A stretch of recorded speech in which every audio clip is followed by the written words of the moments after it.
G19 TV आपको लेकर के आया है आचार्य गति फतवा।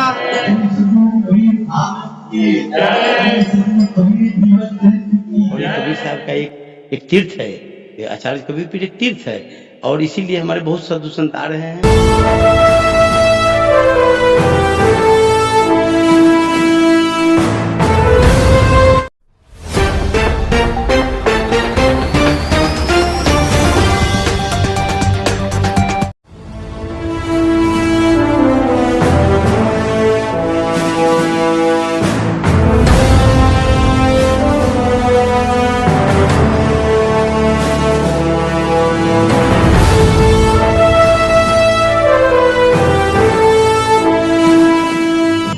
बंधु, G19 टीवी आपको लेकर के आया है आचार्य गति फतवा। कबीर मठ के प्रांगण में यह दिखाने के लिए कि यहाँ जो विगत 7 दिनों से सतगुरु कबीर कथा के अमृत वाणी का जो प्रसारण किया जा रहा है और सतगुरु कबीर कथा का आयोजन किया गया है, उसका आज अंतिम दिन है।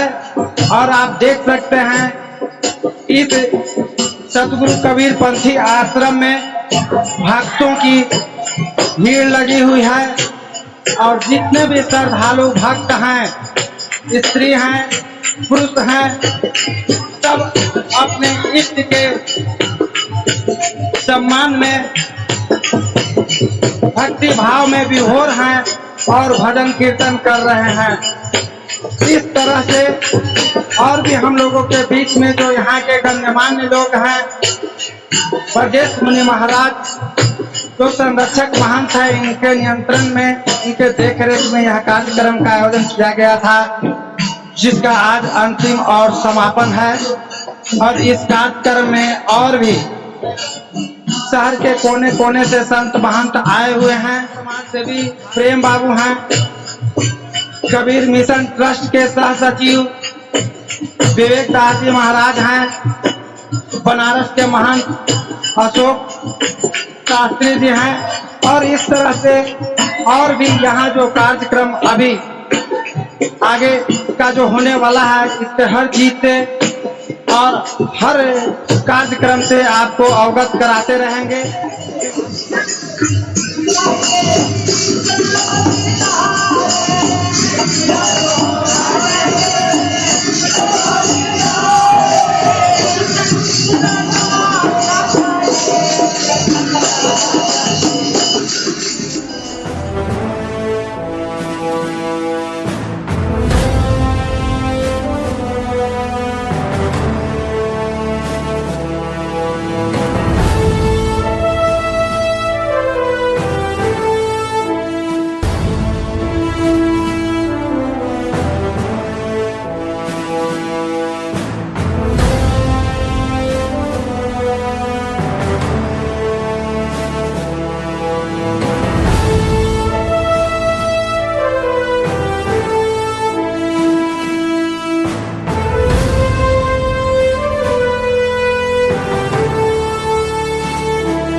इतने लोभी लालची लोग हो गए, धन संपत्ति संभालने में लग गए। सब अपने स्वार्थ में, पहले संत होते थे परमात्मा में, भक्त होते थे परमात्मा में। क्या 900 रुपया जमीन कबीर साहब हज होते बनाए थे? नहीं, ये भक्त लोगों ने जान लिया था। आज से 600 वर्ष पहले तो कबीर साहब का पूरे बिहार में हजारों नोटबंदी है और पूरे भारत में लाखों है। हमारे 5 करोड़ कबीरबंदी भी है, लेकिन हम लोग एकता संगठन समूह में नहीं है। हम लोग एकता संगठन समूह को आज सतगुरु कबीर साहब की वाणी के लेकर देश दुनिया में लोग कहां बढ़ रहा है। इसके पास क्या है? धन संपत्ति के पास क्या है? कुछ नहीं है। या राधा स्वामी क्या है? कुछ नहीं है। कि भाई वो कबीर साहब खड़े हुए हैं, उनकी वाणी आता है और आधा में उन लोगों का 10 रुपये उनकी वाणी है, 16 संतों की वाणी है। लेकिन प्रभु कबीर साहब को उस समय के महापुरुषों ने कहा सत संतन सिरताज, कबीर साहब को सिरताज माना। दादू दरिया मुद्दा रासा दास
हम लोगों के बीच में नानक महोत्सव समाज सेवी और वरिष्ठ पत्रकार प्रेम कुमार जी हैं आप लोग सबको चलिए और यहाँ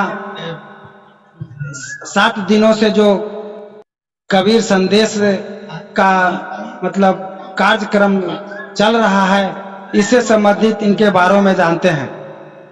सर विगत 7 दिनों से कबीर कथा का आयोजन किया गया है और आपको मैं देखता हूं कि आप यहाँ का जो भी कार्यक्रम होता है इसमें बढ़ चढ़ करके भाग लेते हैं।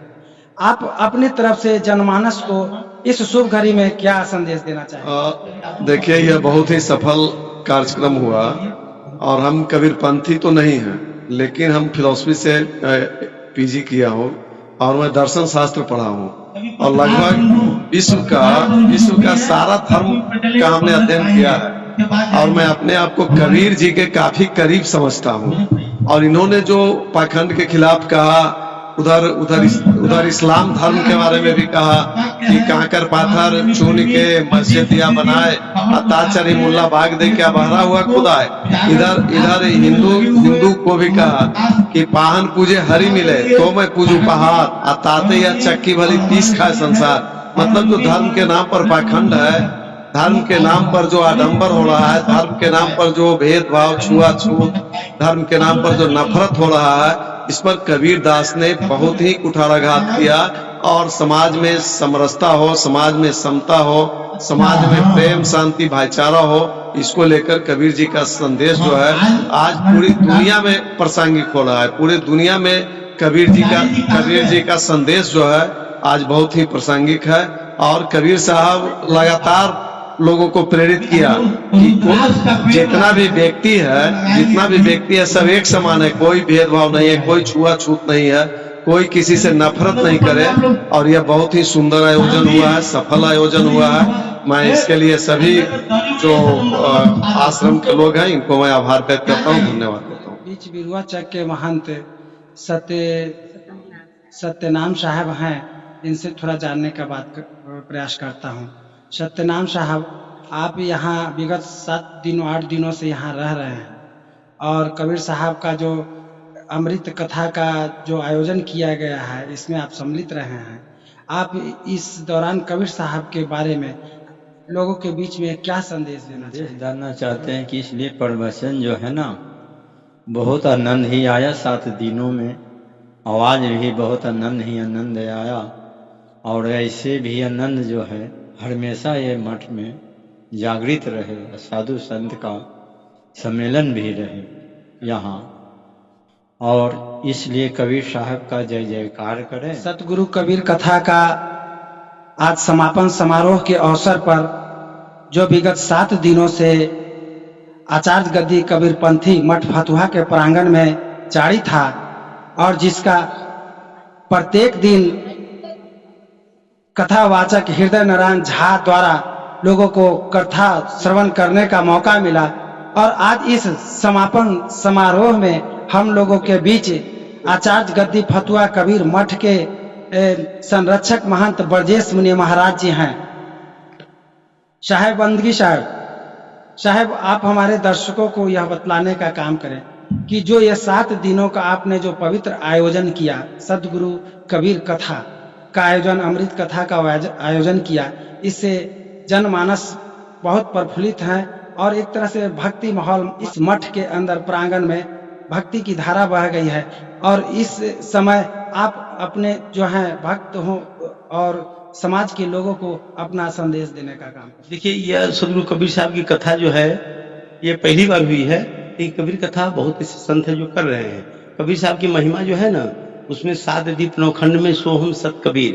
कबीर साहब ऐसे महापुरुष हुए हैं, उनकी वाणी बीजक है। उसमें रामायण, गीता, भागवत, उपनिषद सबका सार है। सबका बीजक मतलब बीज रूप बीजक होता है, उसके बाद ही वृक्ष बनता है। तो भागवत, रामायण, गीता वगैरह जो भी हुआ वृक्ष बना, लेकिन बीज रूप में बीजक हुआ। जो सदगुरु कबीर साहब की वाणी है और अंतरात्मा की आवाज है, उनकी वाणी है। और यह जो भी व्यक्ति सुनेगा शांति से, सुख शांति समृद्धि होगा उनके बारे में। और ये कबीर साहब का एक तीर्थ है, ये आचार्य कबीर पीठ एक तीर्थ है। और इसीलिए हमारे बहुत साधु संत आ रहे हैं और आने वाला समय में ये और बहुत विराट सम्मेलन होगा। और आपको कार्तिक पूर्णिमा जो आता है ना, गुरु नानक महोत्सव, जो पूरे देश दुनिया में मनाए जाते हैं, हम लोग भी इस बार धूमधाम से मनाएंगे। इसलिए राज्य सरकार, केंद्र सरकार और जो सिख समुदाय के लोग हैं, उन लोगों से भी मेरा वो रहेगा कि यहाँ पर 5 दिन का गुरु नानक महोत्सव भी हो। पूरी दुनिया से जो गुरुद्वारा, गुरु गोविंद सिंह जी महाराज जी का गुरुद्वारा जो है 10वें गुरु का तख्त श्री है, वहाँ जितने भी लोग आते हैं लाखों की संख्या में, वो सब यहाँ है। और एक सांस्कृतिक प्रोग्राम हो, एक देश दुनिया का मैसेज आए। कबीर साहब गुरु नानक देव एक थे और उन्होंने मंगल की कामना किया। अज्ञानता बस लोगों ने उनको दुख दिया, त्रास दिया, फिर भी मंगल की कामना की। सबकी चाहे खैर। मेरा भी यही भावना है, पूरे फतुहा खैर में रहे, आनंद में रहे, मगन रहे। हमसे किसी का वो न हो, हम सबको भलाई चाहते हैं, सब आनंद में रहे।